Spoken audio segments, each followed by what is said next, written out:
Itaas niyo po yung kamay ninyo, isa puso niyo po ito. Ito po ay gabay ng Diyos sa inyo.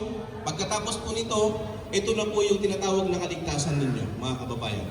Okay, sabihin niyo po, Ashhadu an la ilaha illallah wa ashhadu anna Muhammadan Rasulullah wa ashhadu anna Isa Abdullah wa Rasuluh.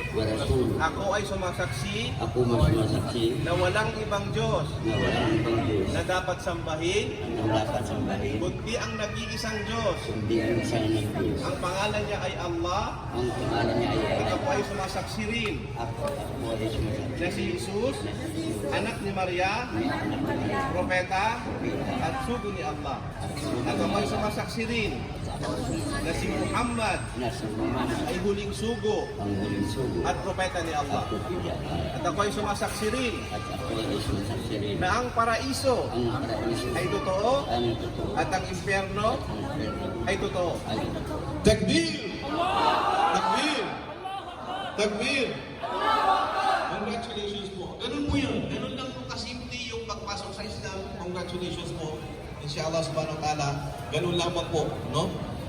Yan po ay ang syahada na ang ibig sabihin nyo kayo po ay pumasok na sa pananampalataya. Ito si sister, no?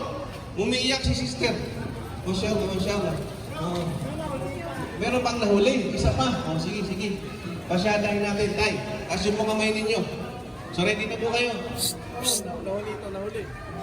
Sabihin niyo po tayo, Ashhadu an la ilaha illallah wa ashhadu anna Muhammadan Rasulullah. Ako ay sumasaksi na walang ibang Diyos na dapat sambahin kundi si Allah at si Muhammad ay sugo ni Allah. At ako ay sumasaksi rin na si Jesus, anak ni Maria, propeta at sugo ni Allah.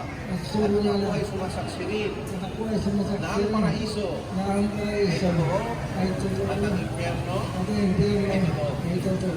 Takbir! Takbir! Tay, tingnan tay. Ako ay yayakap sa'yo. Welcome po sa Islam, tay. Ganun naman po yung kaligtasan. Okay? Sige po. Mashallah, mashallah, mashallah.